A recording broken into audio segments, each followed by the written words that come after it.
Start again. Take two. Want to welcome everybody tonight to the Graham City Council, February 14th, 2023, Valentine's Day edition of the City Council. So if you're here with love, we are just can't wait to talk to you. The first thing I'll ask that we do is we bow our heads in prayer. And Joy, will you give our invocation? Dear Lord, just thank you for bringing us all here tonight and just be with us and give us the wisdom we need to make the decisions that we need to make to run the business of the city, and be with everybody and let them have a safe trip home. In Jesus' name we pray. Amen. Amen. If you all stand for our Pledge of Allegiance. Pledge allegiance to the flag of the United States of America, to the republic for which it stands, one nation, under God, indivisible, with liberty and justice.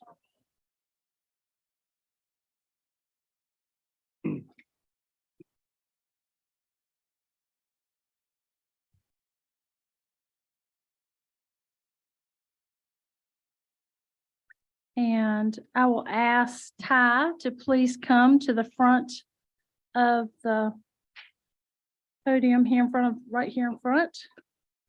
And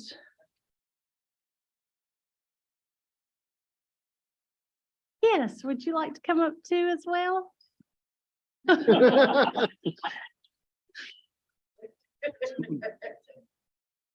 Yes. Do you want me to read this here first? Oh, you've got a mic. Okay. So, you know, I didn't know you were going mobile. Okay. This is a commendation and appreciation honoring Ty Coble for his service to the city of Graham. Whereas Ty Coble diligently served the city of Graham from June 24th, 1993 until January 31, 2023. And whereas Ty retired as sanitation equipment operator on January 31st, 2023 with nearly 30 years of service to this city. Whereas his dedication and determination resulted in transfer and advancement from sanitation collector to the garage as fleet service technician, to streets as equipment operator, to sanitation equipment operator in the public works department. And whereas Ty has proven to be a source of institutional knowledge, wisdom, and care while gaining the utmost respect from his colleagues and the citizens of Graham. And whereas it is the desire of the city council to extend their deepest appreciation to Ty for the excellent time and service he has afforded the citizens of Graham and his fellow employees. Now therefore be it resolved by the City Council of the City of Graham that Ty be commended for this outstanding public service to the City of Graham. Be it further resolved that an expression of appreciation be extended to Ty W. Coble in the form of this commendation and appreciation, and that this commendation become a part of the official records of the City of Graham, and the original thereof be presented to him in person, presented this 14th day of February 2023.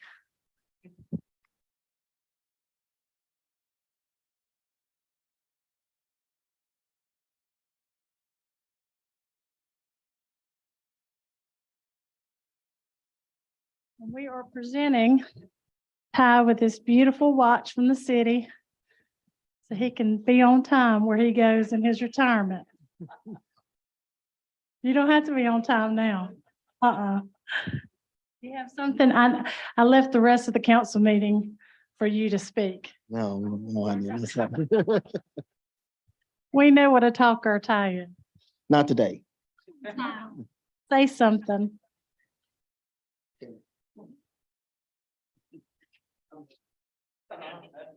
First time ever. Appreciate everybody's done everything for me, Bert. He's been with me a long time. Basically, Since the 1900s. but thanks to everybody. Yeah, We love you so much.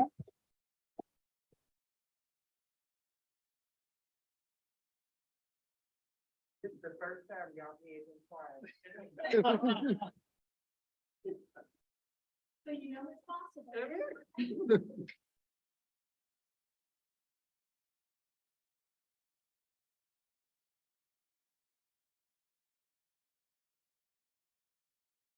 We'll go on to the next item on our agenda, the Year of the Trail.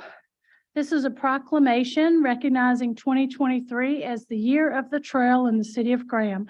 Whereas the City of Graham's natural beauty is critical to its residents' quality of life, health, and economic well-being, and whereas the trails that span across our community are an integral part of the recreational and transportation possibilities of our area and promote an enjoyment of scenic beauty by our residents and our visitors. And whereas the parks, trails, and natural areas in our community are welcoming to all and provide a common ground for people of all ages, abilities, and backgrounds to access our rich and diverse natural, cultural, and historic resources.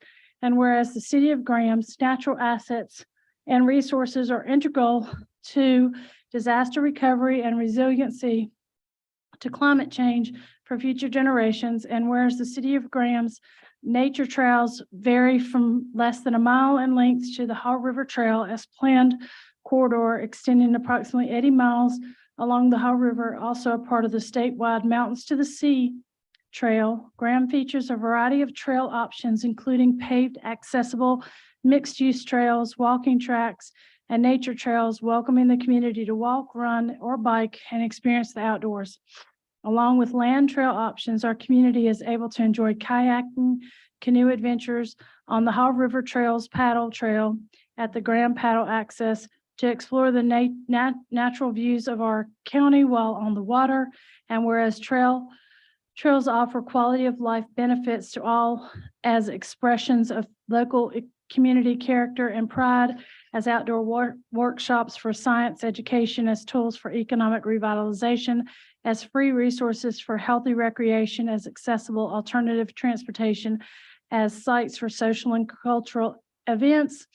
And whereas the Graham Recreation and Parks encourages the community to encourage trails and stay active with the Graham Walks program, Graham Recreation and Parks, Burlington Recreation and Parks, and Burlington Animal Services also partners with the Hikes and Hounds program, where volunteers take shelter dogs for hikes along Alamance County's beautiful trails.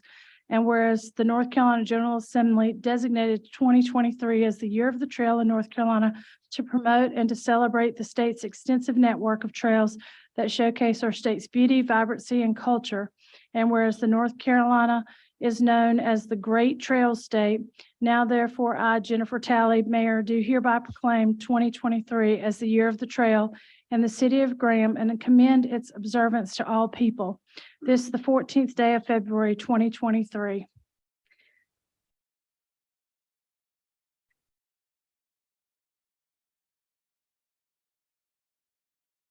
Yes. Okay, I'm sorry.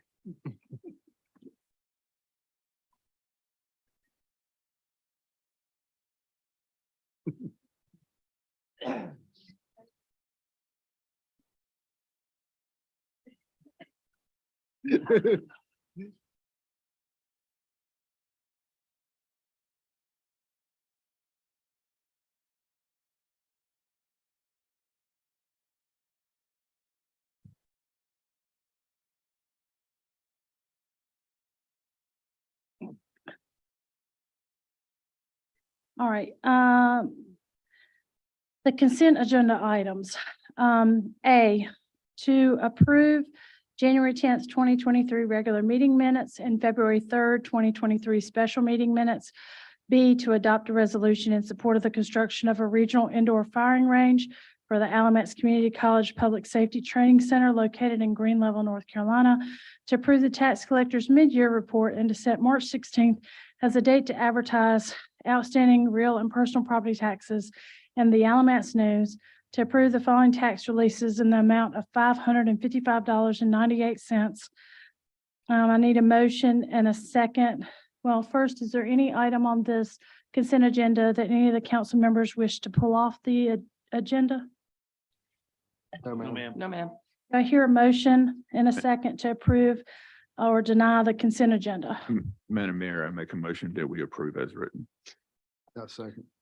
All in favor? Aye. All opposed? Motion carries. Old business. Update the traffic schedule, restrict parking, Pepperstone Drive, Pinecrest Court, and Greenway Drive cul-de-sacs.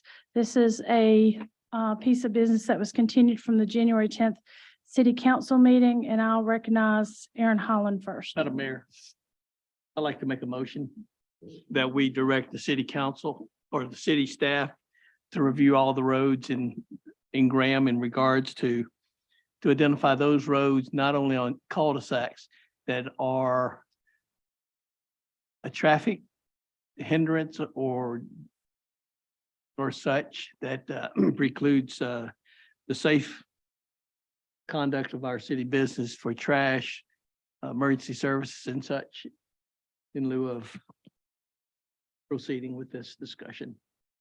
Okay. I'll second that motion. Okay, first, before we make a vote on that, Aaron, did you have anything you needed to say about this? Actually, my recommendation was to ask that council allow staff to expand the scope of the review of the different cul-de-sacs and other areas around the city so that we can come back with a more comprehensive list instead of, just one particular area. Maybe we go across the city and take a look and come back in a couple months and bring something back before council to look at. So I just want to be clear on this. This originally started as a complaint about something in that subdivision, and now I think that was dropped because I guess maybe that issue went away, I'm assuming. And then it got brought back up again, and then they were looking at doing something again months later. And now you're looking at just, what I would like to see is like, how are other cities addressing when cars are parked in an area, say they have a dumpster and it's in a city parking lot, or they have an issue where they're not able to do their job because people are parking where they're not supposed to be parking, but there's not a no parking sign or anything like that for that. How do they handle that issue? Yeah, I mean, we don't need to reinvent the wheel here. now we can look at comparable cities, neighboring cities, see what they're doing. I get with Bert. We can kind of see if they're looking at when you have on-street parking, do they have on-street parking, but not allow it, along the cul-de-sacs of those particular streets. See how many folks do that.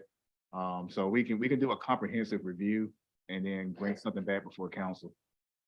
Okay.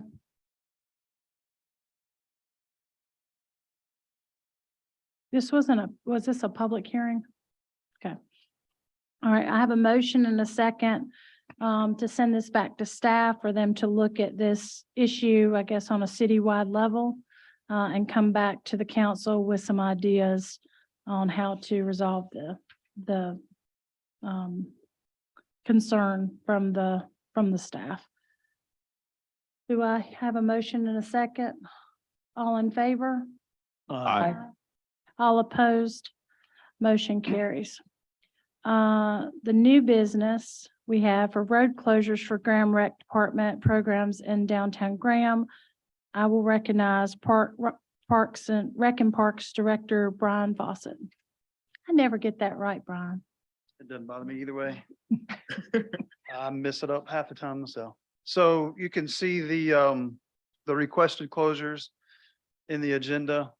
I'd be happy to answer any questions. I can tell you that staff did their absolute best, and Emma's here to speak in detail on how the word was given to the, or notification given to the downtown businesses and any other folks who may be affected. So be happy to answer any questions you may have. Are any of the times different from last year? I believe, I don't have my staff report in front of me. I think one time for Pumpkin Bash. Emma, come up, because I'm gonna mess it up.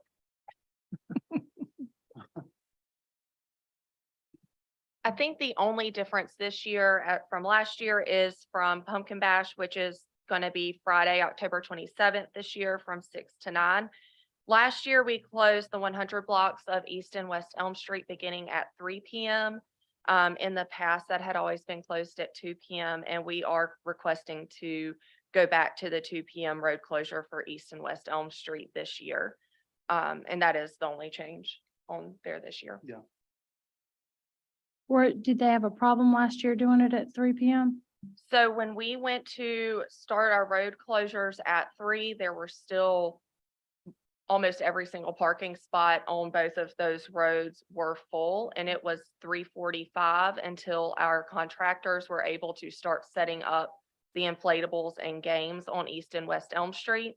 And with the closures being at 4 p.m. on North and South Main Street, that's when they should be setting up that street on North Main Street. We also use East and West Elm Streets as our corridor for our trunk or treat vendors coming in. And so without the inflatables being set up, we were putting their staff, our staff, and the trunk or treat vendors at a safety risk by having them travel through that lane, and it was not prepared for them to do so. We're also experiencing an early arrivaling crowd. It was nearly a full solid line around Court Square at 5:45. I think in my staff report, I included some pictures documenting that. So the earlier we can get things set up, the better. This is not a situation where we can kind of restrict access for the general public. Not a one way in, one way out sort of thing. So they're gonna come and we've experienced they're coming earlier and earlier each year. And this is also recommended by our police department, is that correct? Yeah, several of the officers that were working that night made mention that it was a safety risk having the traffic come through an area that the inflatables were not set up and ready to go. And then again, we were having traffic come in as people were arriving as participants of the event. There you go. Thank you to whomever, Aaron. Thank you. Yeah, and that was at 5:53. And as you can see, there was already a line wrapped around to all the trunk or treat booths for an event that starts at 6 p.m. And again, we do try to stress to our trunk or treat vendors, like, hey, it starts at 6, don't quite start, but people are still going to line up. They were lined up at the inflatables as well before it started. They won't put those up for good until 6, but they were already in lines waiting to go.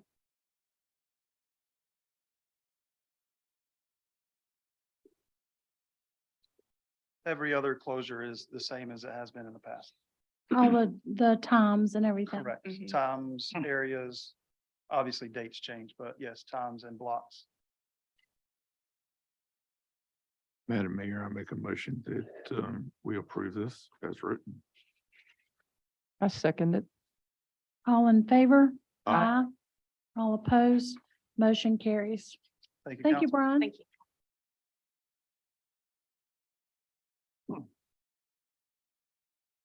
The city council will consider making 2 appointments to the Recreation Commission. the following candidate requests to be considered. Jordan Dawson, Marquita Evans, Casey Johnson, Carmen.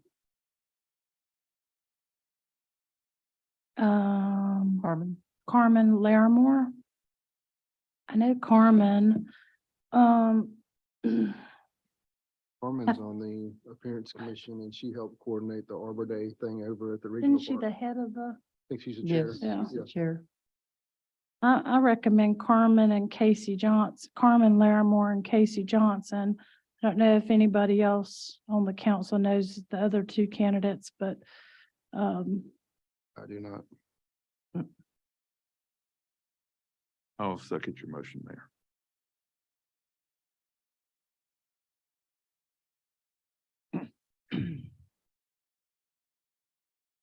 we have a motion and a second.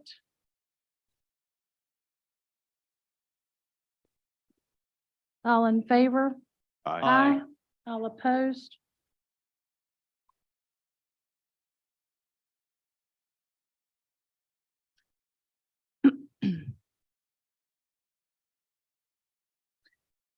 All right, you have two new Recreation Committee members, Brian. Our last item on the agenda, the MOA North Carolina Wildlife Resources Commission, boat ramps and docks, Grand Mebane Lake. The city council will consider approving a memorandum of agreement with NC Wildlife Resources Commission, the amount of $194,000, the renovation of the boat ramps and docks at the Grand Mebane Lake. And I'll recognize Recreation and Parks Director Brian Fawcett. 0 for 2. We're gonna have to change that name to Parks and Recreation. This is a pretty straightforward memorandum of agreement with State Wildlife Commission.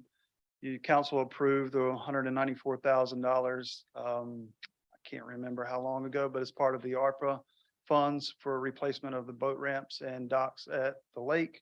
So this is finalizing that agreement with hopeful work to begin in the fall. There's some pictures of conditions of the ramps prior to work that the Public Works Department did. I think, Aaron, if you scroll through one or two more, that again is work prior to what they did, but this is going to be conditions in another couple of years if we don't do something to repair these. If you, just a bit of history, the closest lane to you, if you will, the fifth lane, kind of the one in the middle, and then the farthest lane are original lanes for boat ramps built back in the 60s.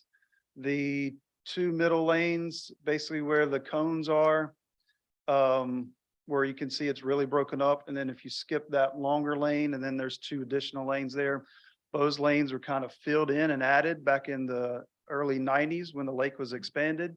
Those are the lanes that we really have a lot of issues with. You can see the pile of rocks outside of those shorter lanes. If you can imagine when a boat is being loaded in a trailer, they have to kind of give it a little something extra to get the boat up on the trailer. So the wash from the props just push those rocks and make a hole basically at the end of the ramps.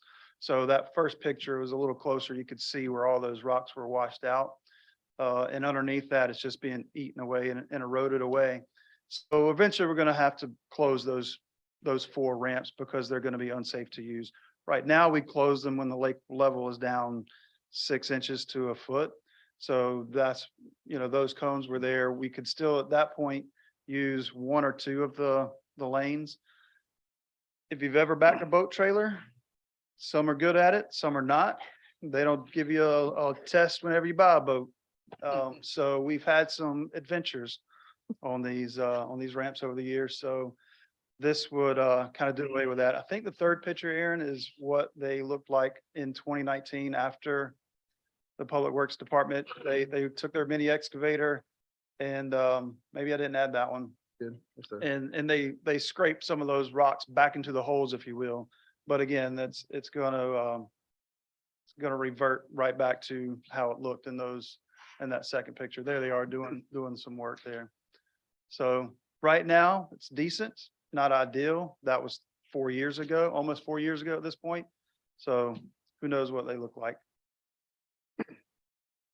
What are the plans for what it's going to look like?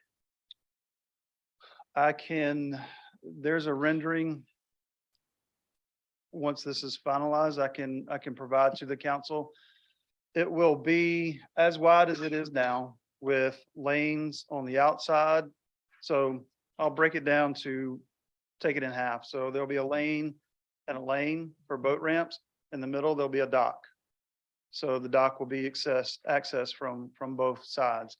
And then a divider, and then a lane and a lane, and again, another dock in the middle. In council retreats for budget in the past, we've talked about the need for capacity for more dock space whenever, especially a storm rolls in and we're trying to get 15, 20 boats off the water at one time. This will significantly add to that capacity for dock space to safely get these boats at least back and tied up and the boaters off the water. So this is a huge project for our lake. I've heard, I mean, I really was pushing this. But I've heard from a couple of people that say they really don't feel safe putting their boat. They have like a new boat and they're like, yeah, no, I don't really feel comfortable. I mean, is it because the water level was low or just at all? Oh, goodness, I couldn't answer that. I mean, there's so many variables when you put a boat on the water. I don't know. Without specific details, like our docks now float. So if they're concerned with safety backing off the ramps, then water level makes a huge difference. The main dock that most people like to use is a fixed dock. Very short. You can get one boat on either side of it. You can see the tip of it in that picture there that's basically sitting on dry ground. Because that's the closest one to the ramps. That's the one that most boaters like to use. The docks that are floating are on this side of the ramp, if you will. Obviously, they go up and down with the level of the water. But that shouldn't make a difference unless the height of your boat makes a difference and you rub it differently. We have protective bumpers on all sides of the dock. So I'm not sure, again, without specifics, what exactly that issue might have been. So how far will the ramp extend into the water? Off the top of my head, I do not know. But that'll be one of the issues that they'll address. Yes, sir. It will at least. I wish our lake warden Steve Haddon was here, but it will at least extend as far as the original ramps did. I'm thinking that's 60 to 80 feet out. Don't quote me on it. The docks themselves, I think, will be 80 feet, and that will come from all of that 80 feet won't be extended into the water. Some of them will come from, the ramp as it Right. goes down the incline. But even when people make a mistake and they go in, like we owned a boat and we had, went into and somebody there like Hyco Lake, they can come and pull the truck out with the trailer on it. And it's, it was a truck, it was up pretty high, but they couldn't get it back up without somebody towing it back up. But here it seems like you'd almost damage your vehicle to get it up back. Once it went off that cliff. If there's low water, yeah, you run a high risk. At full pool, right now, we don't have any issues because of what you see that the work that the Public Works Department did there. So the trailer tires go on those rock beds that they built and they're okay at full pool. When it's not full pool, at full water level, and we'll just say that a portion of this has been hollowed out again from, motors blowing out some of the rocks, and we create those holes that you saw in the earlier pictures. That's where the boat trailers fall off because they're backing a little bit farther in because there's not enough water to float the boat, so they back a little farther. and then the wheels of the boat trailer can fall off into those big old holes. So in the morning, do you like take the water level, does Steve take the water level and then decide whether to open those ramps or Yes. not? Yes, And how many times a year would you say that they're closed? usually at least twice.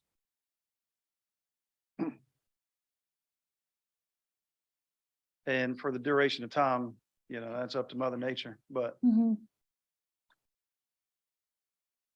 Well, I just got back from New Orleans this past weekend and, we went to a public park there that had a wonderful little lake on it. I sent, Brandy and, Steve some pictures. They had just all kinds of, kayaks and canoes and, swans that you put on the lake. And I mean, it was just so nice to go into that park and see so many people using, their, you know, their public space. It was really, really nice. And they had a line all the way, you know, down the sidewalk. They had, these little biking cars that you could like pedal around all the trails and everything. It was very nice. Had a, outdoor,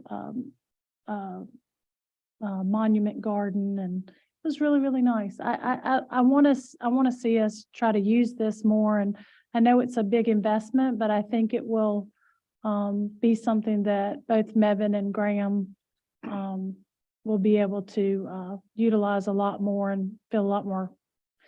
Really, the safety issue was a big concern for me.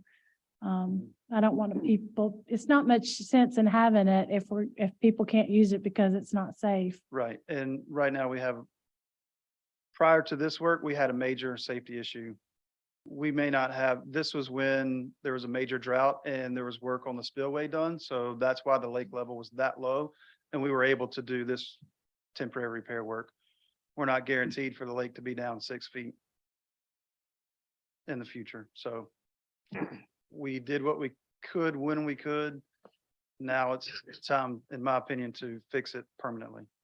I or think more per- the fishing tournaments that you do seem to have such a really good, you know, turnout and excitement. I hear about those quite a bit.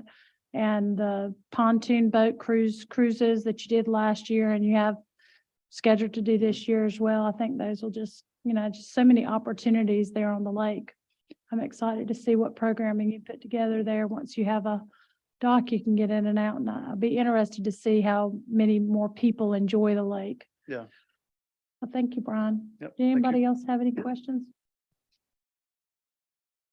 Okay, I need a motion and a second to approve the MOA for the renovation of the boat ramps and docks at the Grand Mebane Lake. Madam Mayor, I make a motion that we approve the MOA for the renovations to the. I'll second that. All in favor? Aye. Aye. All opposed, motion carries. Okay, we have a Carla Reed Shields, 812 Long Avenue from Graham, that is here to speak to the council about sewer and septic. I ask you to come to the podium if you can. And just state your name and address.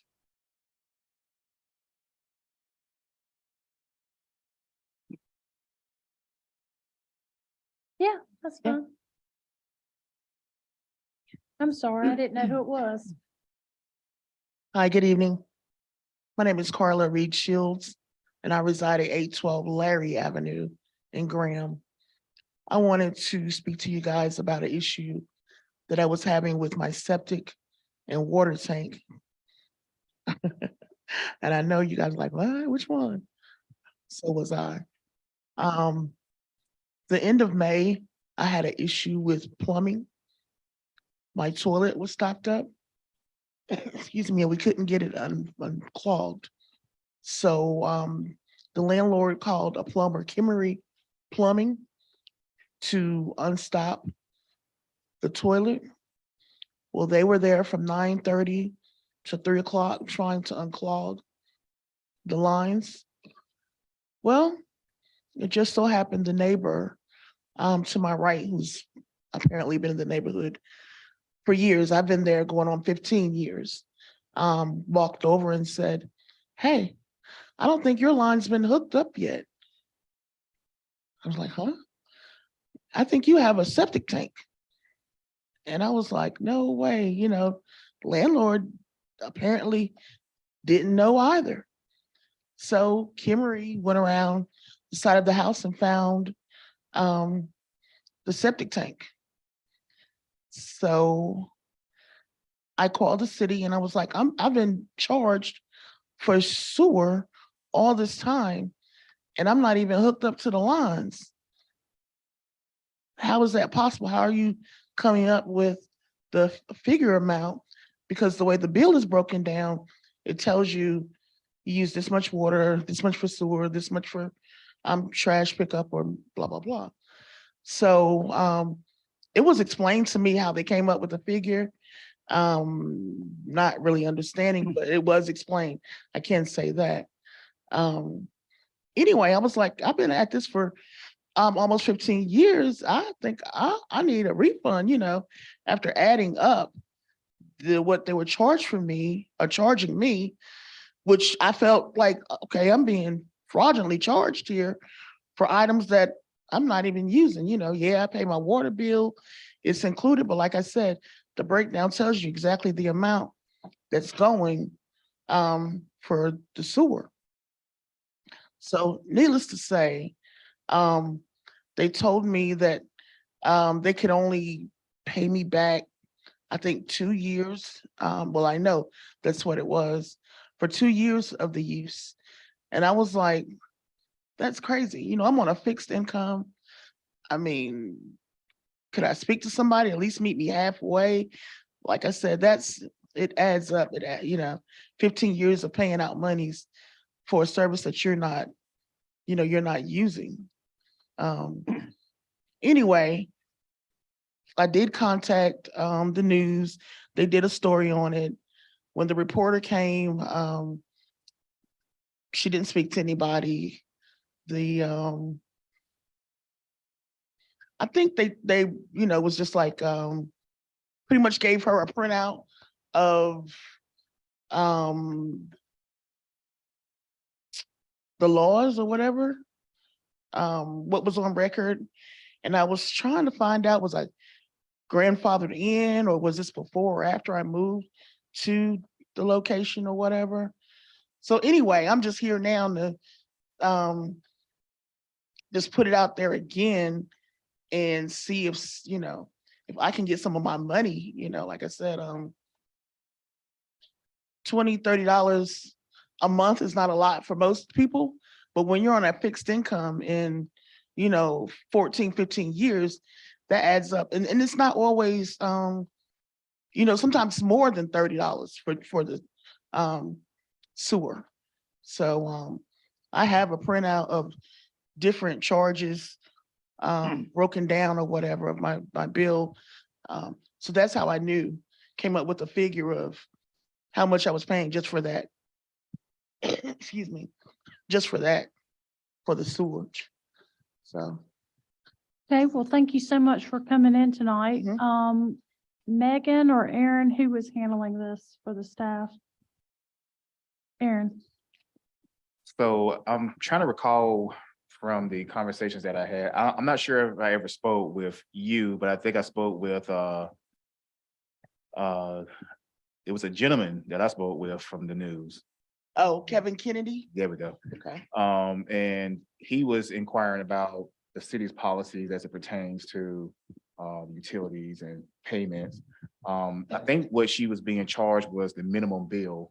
And if I'm not mistaken, if I'm recalling the ordinance, the landlord, if he makes application for utilities, he has 60 days to hook up, but then the minimum bill starts. And if I'm not mistaken, that's really what ended up happening, is that he had come in, made application, but he never did hook up. So I think she's correct in the sense that she wasn't tied into the city's utilities, but I think the city can't force someone, once they make an application, to tie on. That's on that individual to then do so. But for our records and our system, that does trigger a minimum bill to start, which is what essentially, the way it sounds from the conversation, that's essentially what happened. When we talked with Kevin, he had questions. So that- as of today, like in February, she's not connected, right? Oh, I'm Uh, connected now. I'm Yeah, sorry. he They ended up. came out and connected it in July. I've been trying to get here for the past few months, as you can see. I'm disabled. I've been going through some things in and out of the hospital, but they did come out and connect the lines later. He ended up coming in. I'm not sure if he realized at that point that he hadn't finished the process, but he had come in and wanted to connect. So he did come in and finished out that process. So they are connected to the city system now. But as far as the in-between, we had to look in and see exactly what conversations were had. I'm not familiar with what happened 15 years ago. I think, I'm not even sure if I was with the city at the time, but we did look into what can the city do? There are statutory sort of Limitations. setup, yeah, that set us up to where we go back a certain amount of time. What is that amount? 3 years? I want to say it was 2 years.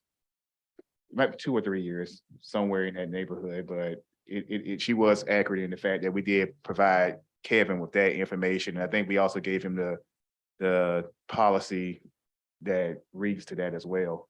I'm not familiar with the lady that you said came out. Oh, yes. I can't think of her name right now. I'm sorry.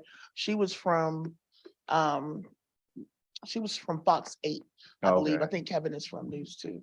Okay. Yeah. I mean, we certainly can, go back in, contact her, sit down, talk with her, just see where we are.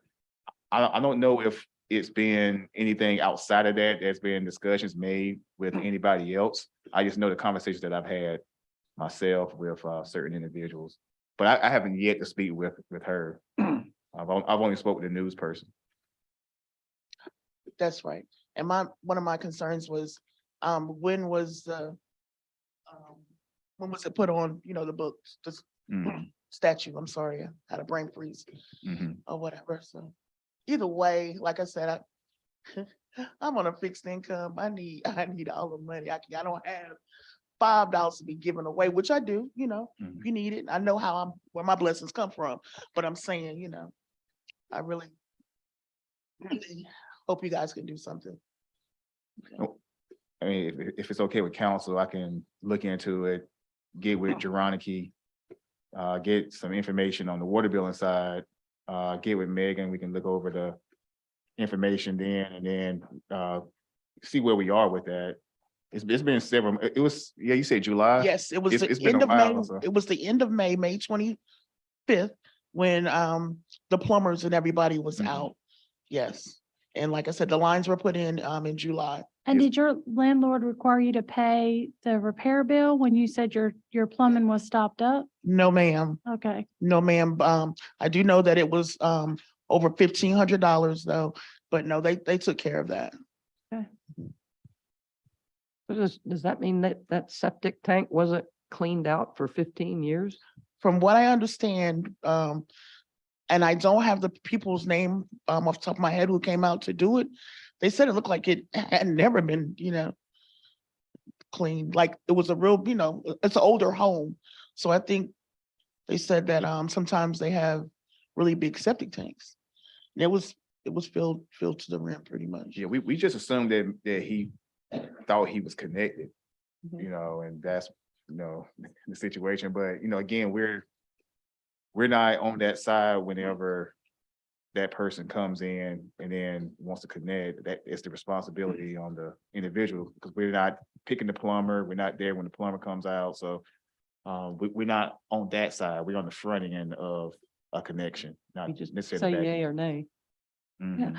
So I would say that it appears that the city acted in good faith and assumed that the property owner had connected, and that's why the bill was generated. I don't think it was generated in bad faith, but I do think that the council here is here to represent the citizens. And so, you know, if there's money due back, I'm sorry, what was your name again? Carla, Back to Carla, then I think, you know, we need to follow the rules to the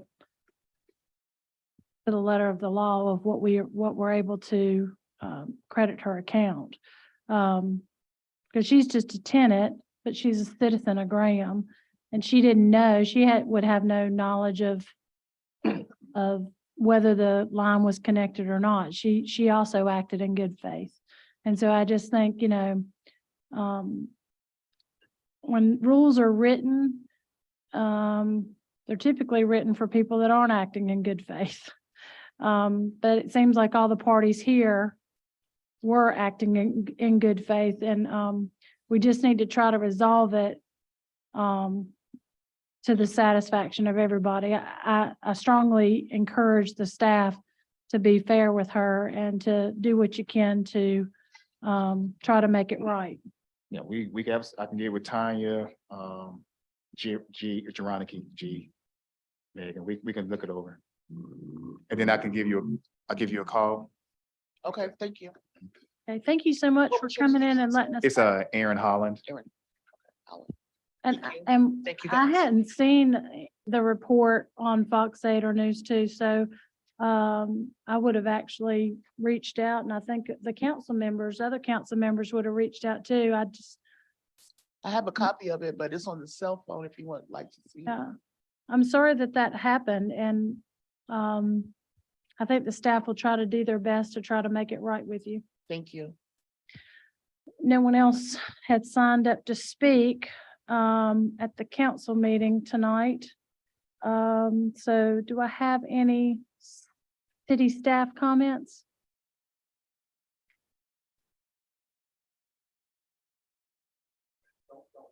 Do you have anything, Renee? Do you have anything, Bob? Renee? Yes.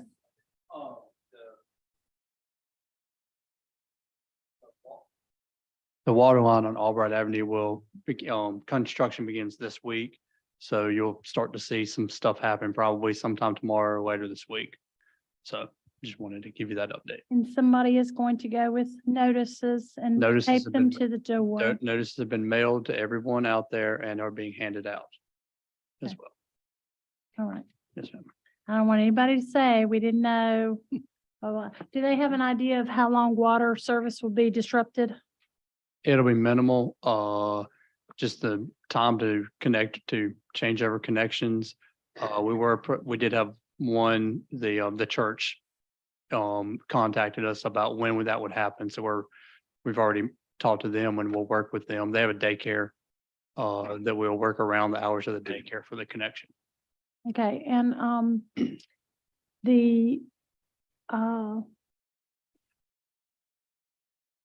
they clearly understand in the letter that this is a new water line going down Albright Street, which will significantly improve water quality on that line, but that if they have older lines going from that connection to their house, they may need to upgrade those lines. Yes, ma'am. That's Okay. included, that's clearly stated in the letter, what work is being completed and what work is recommended behind the meter on the private side. And about how much would you say that cost would be to go from the house, not all the plumbing underneath the house, but from the front main line going to the meter? Historically, we've called that between $1,500 and $2,000. Okay. I don't know what that is today with differences in infrastructure cost. Okay. Just if you have some people that ask that question, it's nice for the council to be able to respond. Mhm. Okay. Bonnie, did you have any comments? No, ma'am. Do you have anything? Nope. Do you have anything, Joey? No, ma'am. Okay. I'm trying to work on some, issues that I will bring up at the next council meeting regarding Robert's Rules of Order and how we're doing the meetings. It's not that similar, dissimilar from what we're doing, but it's just more of a way to expedite things. So we'll discuss that at the next meeting, and appreciate everybody being here tonight. Do I have a motion to adjourn so we can get on with Valentine's Day? I make a motion, we adjourn, ma'am. Second. All in favor? Aye. Aye. All opposed? No.